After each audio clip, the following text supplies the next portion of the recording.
It's its own challenge and its own reward to step into a story like this and into a world like this. It's such a gift to go in with so much. I just felt like I knew her so well before we even started. You know, it's very authentic, and you know, you have a bunch of characters that are sort of in extreme circumstances with very interesting backstories.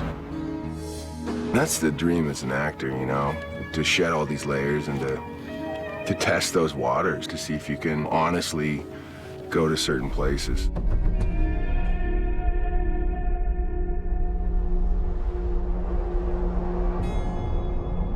There's land along the coast where there's going to be a railway built to connect Southern California and Northern California.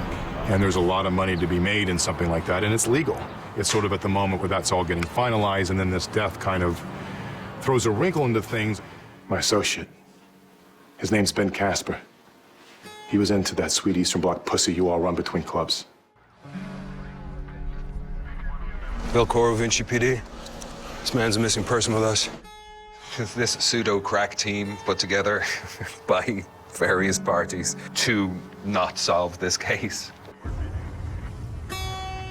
Casper's story is revealed more and more as the characters begin to understand how big this canvas has been.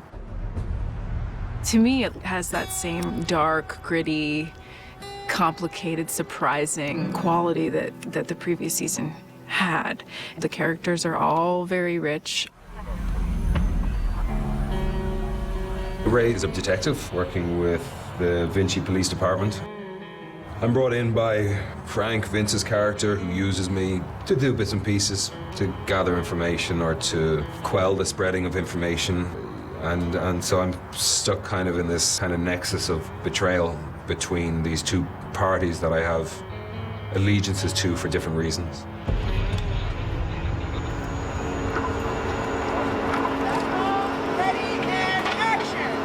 I think Frank is a guy that is trying to ascend in life in sort of the American dream sense of wanting to kind of move up and have options in life.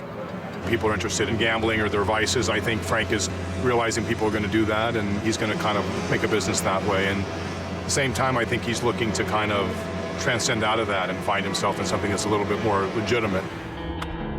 I think that this Casper case challenges certain things in Ani. Ready and action!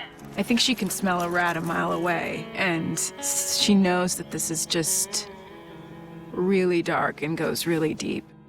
Who is Paul Woodrue? It's a guy who's trying to do the right thing from day one. He's pretty wound up, pretty tight guy.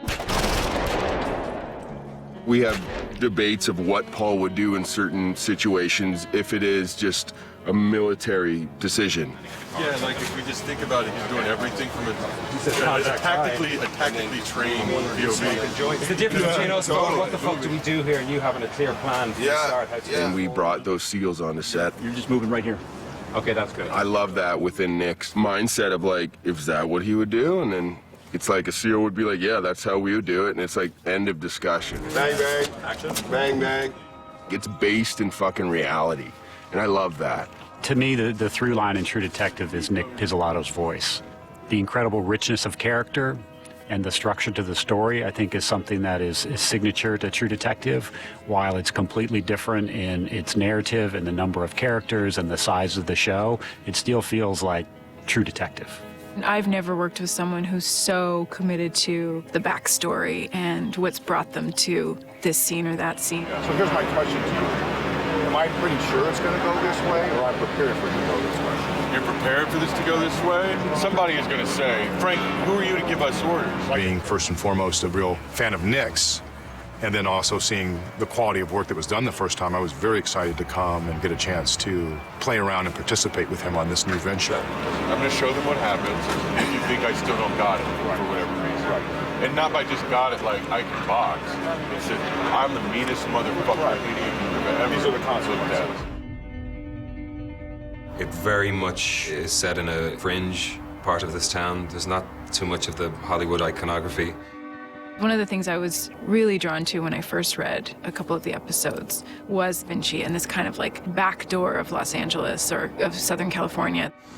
What the fuck is Vinci? city, supposedly. Basically, Vinci is an industrial zone just on the outside of Los Angeles. It's within about 5 or 6 miles from downtown LA.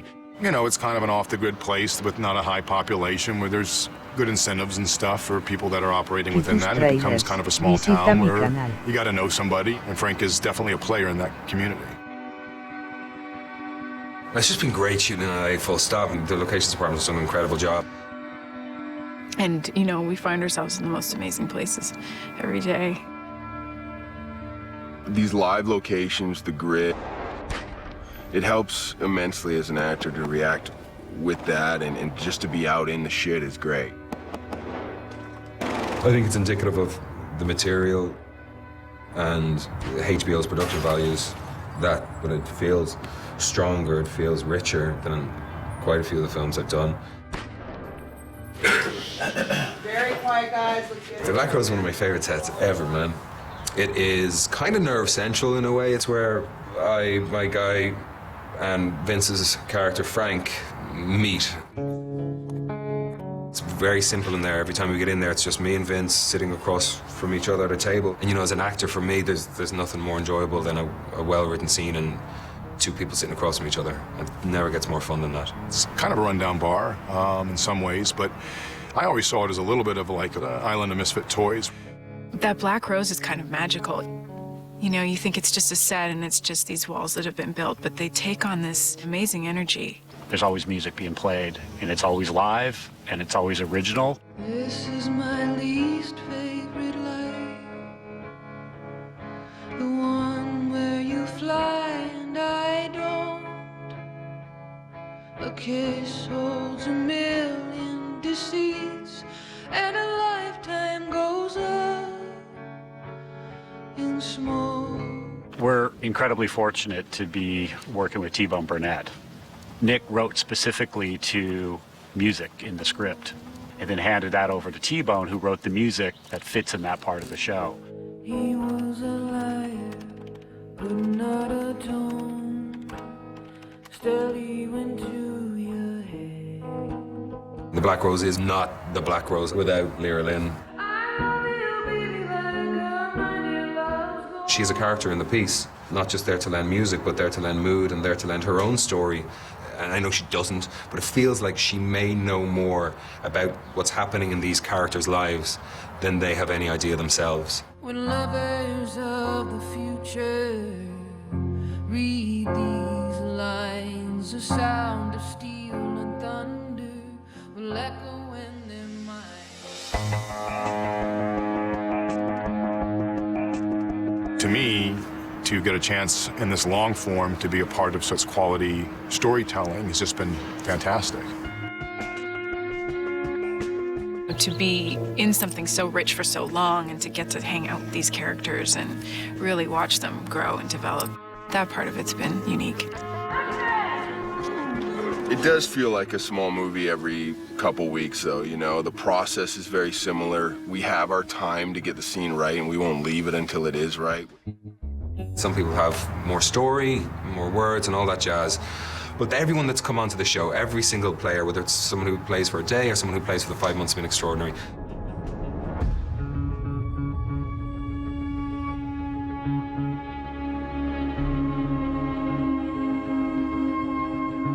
I personally think this will be the first time that you see these actors inhabiting characters like this ever in their career. And people are going to be astounded by it. The thing about people who are compromised, whether they're compromised by their own behavior or they're compromised by their own beliefs, is that they very often are struggling in the dark for a return to grace.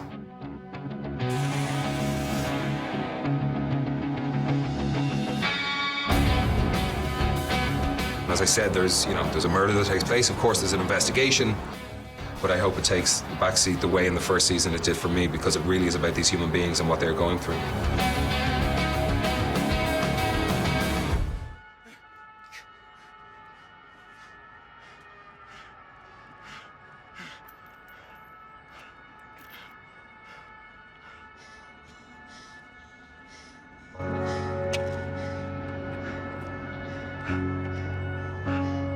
My idea was, if we're going to do a large-scale action beat where everything goes to hell, let's really do it right. If this is the next movement in the story, it's going to be a real movement, a real event. Black is cold and thunder, dark is all my sins. I took it for a long, long time, and a woman can take a lot, two can be undone by three, but it only takes one shot. What should be a more or less routine suspect apprehension erupts into total escalating chaos that takes up 3 city blocks. And the idea was to take the buildup of character and suspense and tone, and when it's at its most coiled and loaded, to then explode it everywhere.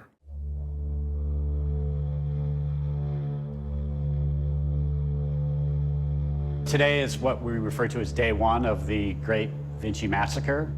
It's 5 days on one scene. Basically today we stopped down the production to get ready for the next 4 days of filming and to really make today an extended rehearsal day so we could walk through all the beats with all the various departments, the stuntmen, the cast. Everything has to be thought out in this sequence. This is a different type of filmmaking than what most of the show is, which is small, intimate character pieces, sort of glued together with this larger plot. This is a huge piece of spectacle that's meant to play in real time. When I first read the scene in the script, I thought this is an amazing sequence. It's huge, it's spectacular, it's really complex, it's rich in character detail, it's rich in action, it's very consequential for the characters in terms of what happens to them during and after. But then as a director, you think about shooting a scene like that, and then it becomes more complicated because you have to think about the logistics of it, the complexity of it, enormous number of issues. There's a lot of moving parts, obviously. Full automatic gunfire, civilians dying in a bloody massacre, car crashes, stunts, pyrotechnic explosions. This is major motion picture style stuff. And that's very much what we're striving for, is to try and present television on a cinematic scale.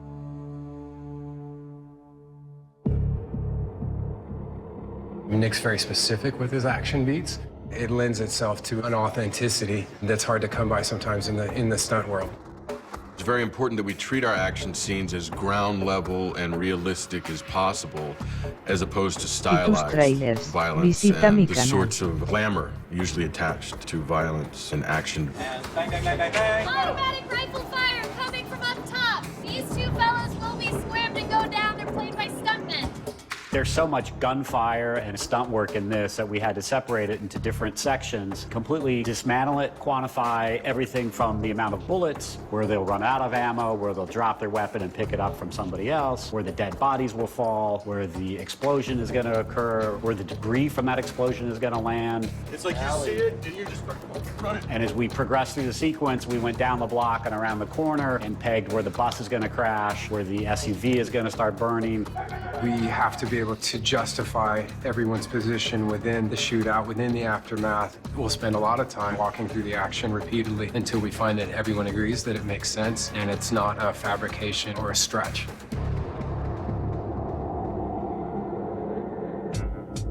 I think what makes this very much a true detective action sequence is that it's about character, really, and how people respond to the situations that they're in. And it's not action for action's sake. Everything has a dramatic import. There's a kind of 70s realism to it, that things seem to be happening in real time. You're not collapsing time.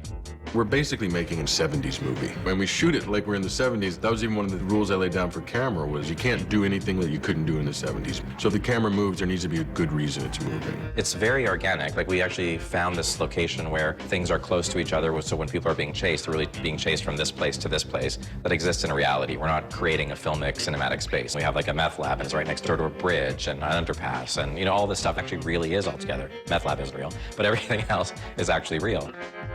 We did start a couple of months ago diagramming this out, searching for the perfect location. Not only did we need a location that was as described in an industrial warehouse district, but technically we have to own it for this entire week. We looked high and low for this space that we've taken over because it does provide a lot of visual opportunities, but it also has a history and a patina that tell a story which is very Vinci. With True Detective, it's not that we're going anywhere new. We just tend to look at the stuff that the other places would not look and show you something that you haven't seen before or that you've seen but never quite like this. It's always been about the avoidance of the iconic or the typical or the stereotypical. Those are the things that we have the discussions about. What's really real. We've got 98 extras. We've got 40 bus protesters, a news crew, and then the aftermath, and workers in the sweatshops and homeless people, in addition to the stunt doubles for all the actors and the stunt guys who will get shot and our actors. So it's big, big days here. Today we spent literally the entire day going through every beat that's going to happen over the next 4 days. I feel we're ready. Starting at 6:30 tomorrow morning, we're going to blow some stuff up and start shooting guns. Should be fun.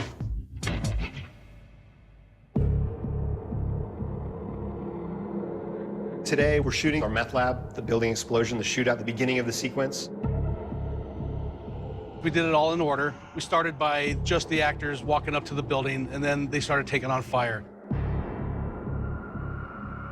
This shootout scene that's taking place now is the perceived culmination of an investigation that's been taking place since the end of episode 1. And we think that we have some insight on where the suspect in the murder is.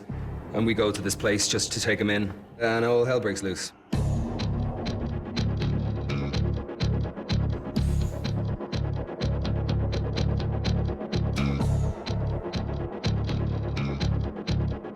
We never preview what's going to happen. There's no flash to any sort of danger. We want the audience to be just as surprised by what unfolds in front of them. This can't look like anything other than heightened realism. And our intent is to keep upping the stakes and keep driving the anxiety. Everything is seen through the eyes and experiences of those characters. You only see what they see. You need to be down on the ground, locked in characters' points of view so that you're experiencing it with them. And it should be horrifying and real.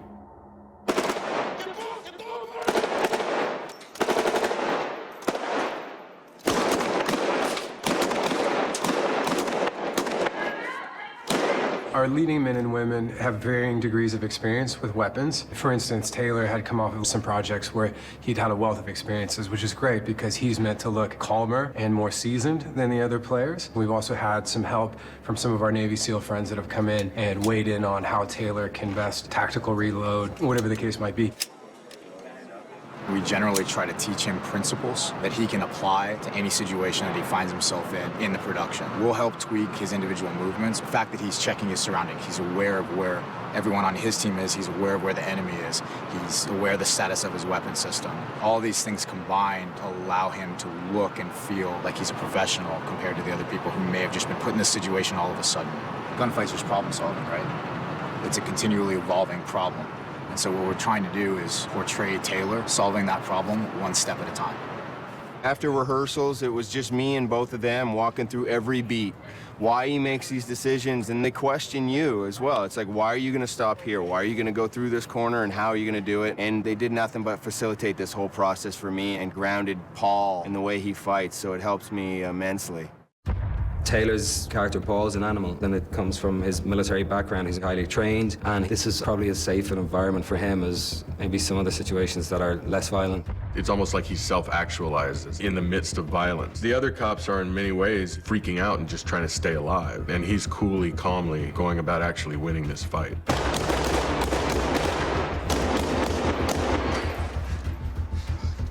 Colin's character is less proficient than Colin is in real life. Colin is making intentional decisions to do the wrong thing. He has a certain level of knowledge already, and he is having to dumb it down because of his character, because he knows what the right thing is. So there's the other side of that coin, too. My guy's a bit rusty. His field tactics are not as sharp as possibly they once were, and they probably were never that sharp to begin with. Ray is not a physical coward by any means. Ray acts with courage, even though he's not the most effective guy out there. And the Vinci PD, it's not like you're gonna get a lot of action as a cop down there. The cops aren't busy doing police stuff the way they are in LA and other areas. Rachel hadn't had a lot of experience with tactical training, so she's had to work harder to get to where she is, and it's paid off for sure. I got to go out to a shooting range and spend some time with some different police officers who do SWAT and stuff like that. You can't just pick it up and make it look like you've been doing it forever, so it was good. It was good to get some training there, too. Tus trailers, visita mi canal. One of the sequences we did was to simulate the bullet hits from the AK-47. So we had the car loaded with squibs. You drill a hole and you put a detonator in it, cover it with Bondo, and these detonators are set off electronically, and it blows out the drywall, and it looks like a bullet hit. To augment that, we shoot glass marbles to fire through the windshield to get hits on that. And we have special capsules made with different colored product to look like brick or to look like concrete. Sometimes you have to fire them really close to the actor. You try and use a stunt performer whenever possible because these little plastic capsules do frag, but we had to use the actors because they're looking them right in the face. The good guys are taking on a lot of hits. They fire back. We send a couple of marbles through the window to break the glass, some brick-colored hits around them, and then our stray hit goes through the top window, which is a meth lab. We cut, we set up for an explosion. I believe that's reflective of certain criminal elements that do exist, particularly in these industrialized zones. It wouldn't be very hard to start up a meth lab here and have nobody notice. All right, here we go, guys. It will be big. We saw a test yesterday. For those of us that are out, you'll feel some heat, but it's all controlled and will evaporate quickly. When we are rolling and set, Gary will go hot, and Gary will make the call for the explosion to occur.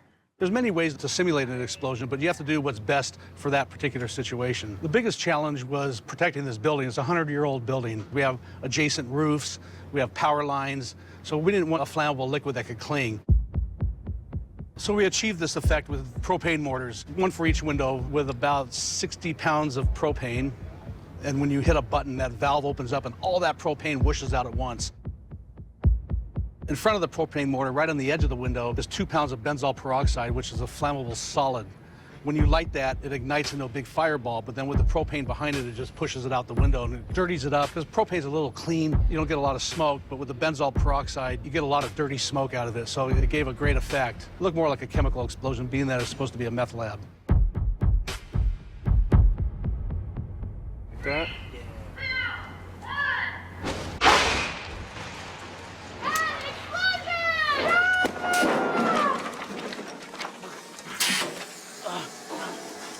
Cookhouse? What the fuck's going on? Shots fired, officer down. Bang, bang!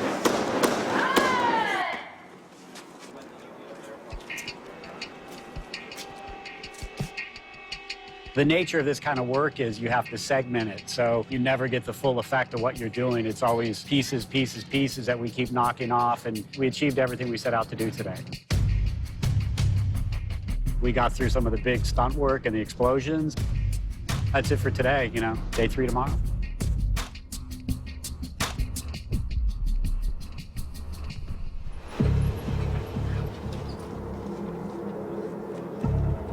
Next door to where we were shooting, the bomb blast is a really cool, beat-down old textile place, but basically it's a sweatshop. It hasn't been changed in 50 or 60 years, so it's got the look we'd love. We were able to secure that as a location. So I think they've got all the workers on board so that they'll be doing their work as like a cop goes storming through. Out of the way! Get down! Get down! That makes this feel real and authentic because that is real. It's not something that we've fabricated. We're just imposing ourselves on that. Dark SUV southbound through the alley. Fuck!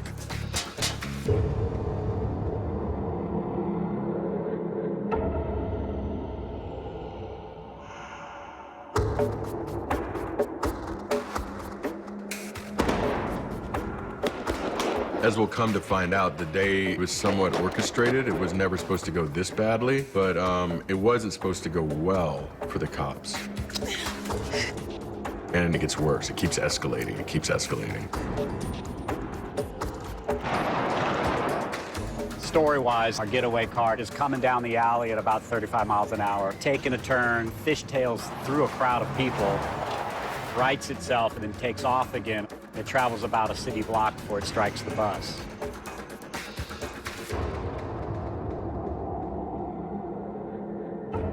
As much as it would seem that the car and bus crash would be the most technical, for us that's fairly straightforward. What's less predictable is humans in front of a vehicle. The moment that the vehicle pitches out into the street and breaks traction, and we want to see people scattering, getting as close as they can to the action without getting hurt. So that, to me, has been the trickiest part of it. The first thing you do is cast the right person in that spot. We cast a stunt person for that role, so we weren't locked into coverage and hiding a double as opposed to an actor. So we found out who the best 2 or 3 Hispanic drivers are in the stunt community and made sure one of those guys was in the seat. There's so many variables that come into play during a sequence like this. It is very dangerous. The main thing is keeping everything consistent so that you're always on the same line, you're hitting your same mark, so your people, they have their mark set on when they're going to leave, where they're going to leave to. They have their safety zones already set, so it's important to hit those marks and lines at all times. The next step for us is to prep the car accordingly. We reinforce the front end, put a roll cage in it, a fuel cell, take the gas tank out, and you put in a smaller tank for safety. We'd put the dedicated e-brake system for consistency, so you know that within a few feet you're going to get the same result with the same driver on the same setup. And got to where he was throwing 4, 5, 6 consecutively without much variation. So yeah, I'd say the key is to get the right guy in the seat and get the car prepped in the right way.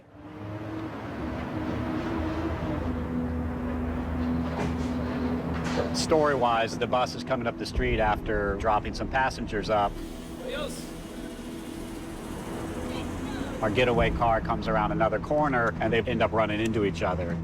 Instead of doing a traditional stunt with a ratchet pull in a controlled environment with the SUV being pulled into the bus and the bus being pulled into position, we chose to go kind of free. We wanted to keep a level of messiness to it so it had more heightened realism to the impact. So we literally took that SUV and ran it into the side of the bus. We rehearsed it a few times so he could get the feel of the road and the feel of the car again. And the last time, we take it through and it actually impacts the bus.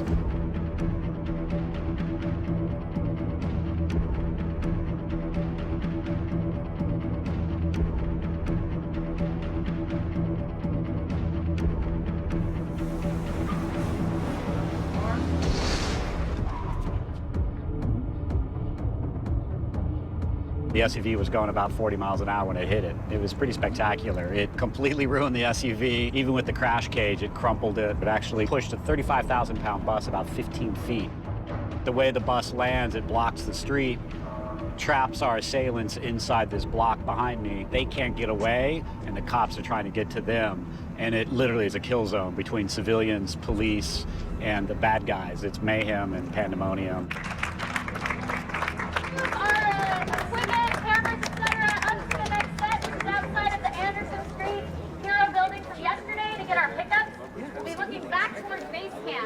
You all right, bro? Yeah. Yeah, good.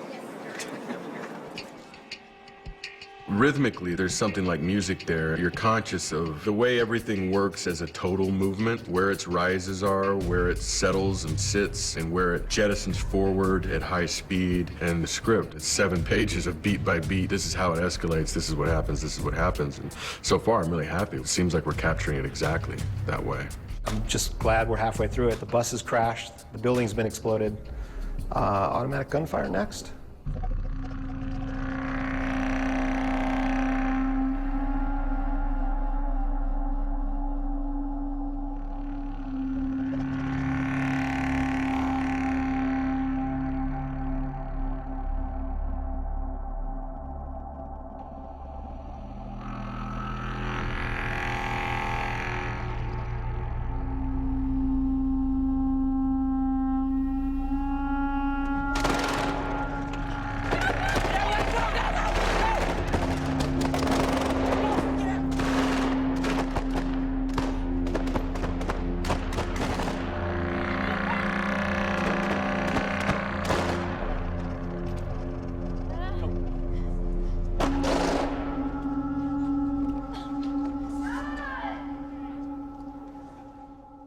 Today is the beginning of the end sequence where our assailants have been trapped between the bus and the police in what we term a kill zone. They can't escape, and the police can't quite get to them yet, so a lot of gun ballet ensues. Basically, everybody who's going to fire a gun in this sequence is firing a gun down in that street that's like 20 foot wide by 50 feet long. It's a very tight environment. We've got extras, we've got squib hits.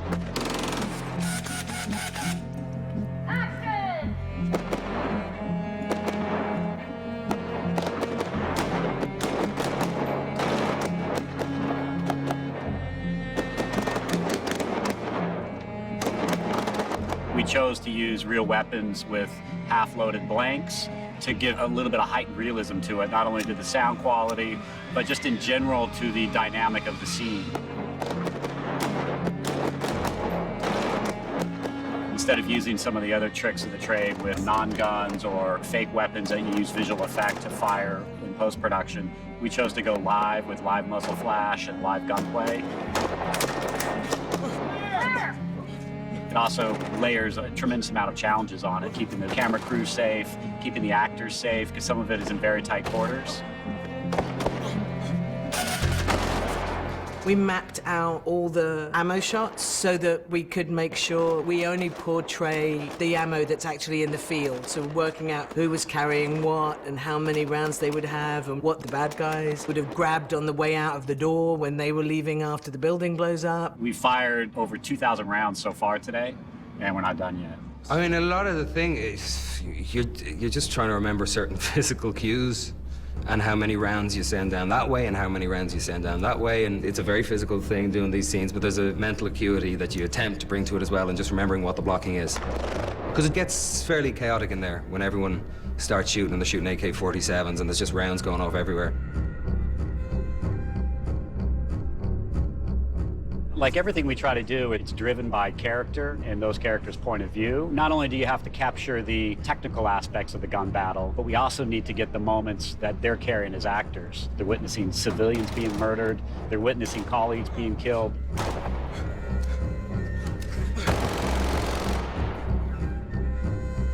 What I feel doing this is that there is a part of Ray that's been dormant for a number of years that comes back alive in this moment. It's not a joyous part that comes back alive. It's not like there's this moment of epiphany where, oh, I've connected with some part of my inner self that's been asleep and in the shadows. It's horrible, it's born of violence, but it's also born of training and it's born of familiarity with a certain kind of chaotic ruin that is taking place here.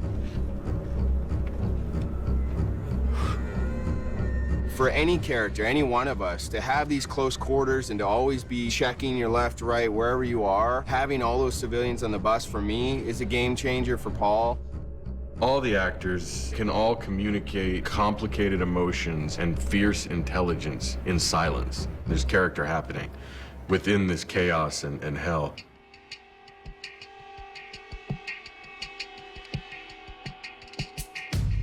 I think what's going through my head right at the moment, because we're 3 days into the 4-day shooting of this, is that it's actually working. And, you know, all the planning that we did was coming to fruition, and the actors are performing beautifully, and all those different departments are doing their thing, and it's kind of all coming together, and that's kind of what you hope for, is that all the different elements will finally converge, and you'll get the result that you always intended. It's very exhilarating.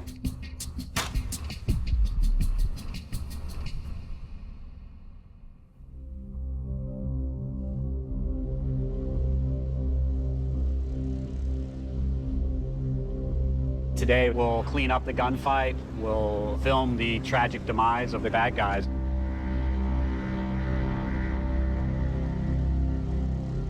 These men are Santa Muerte cultists. Their patron saint and Madonna is death itself. So they're nihilists with absolutely no regard for human life in the abstract or the concrete. And as we see, they demonstrate that.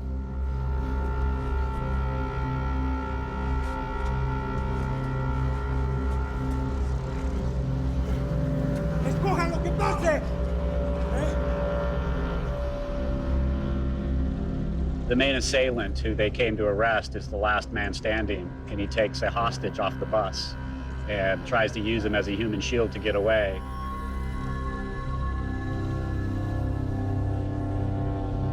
Doesn't work out well for a hostage. Or for him.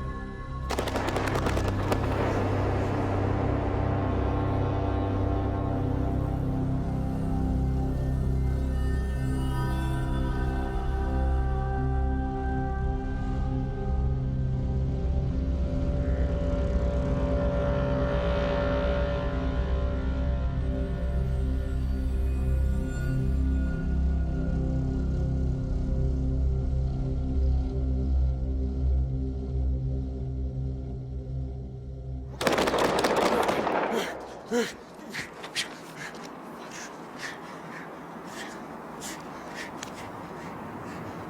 entire sequence is designed to keep building, so it gets to this point, and it's like a pressure release valve. Once this last sequence goes off, it'll release the tension of the scene.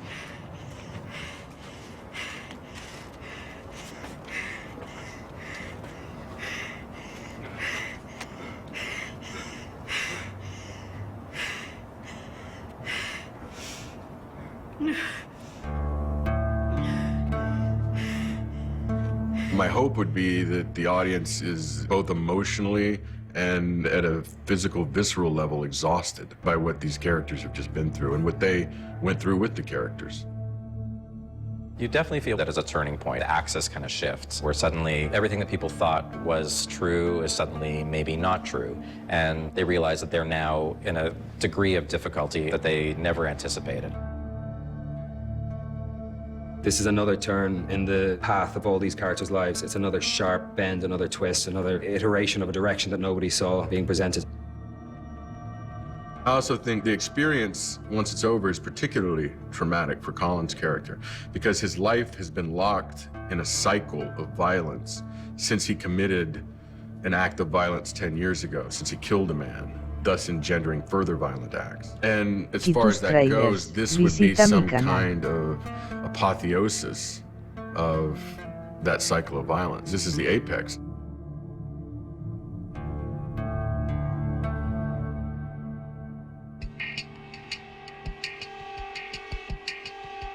The story today was a day and a half's worth of work and only one day to get it. It was probably our biggest day of the week. We came, we got it. It's going to be great. I'm very happy. The payoff for this stunt sequence, yes, it'll be exciting to watch, will be in the next episode when we revisit with our characters and the damage this has done to them. That's where Nick's writing comes alive, and that's where these actors will really shine.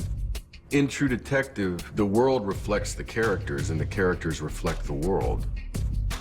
This changes their lives in ways we won't be privy to till episode 5, this entire event.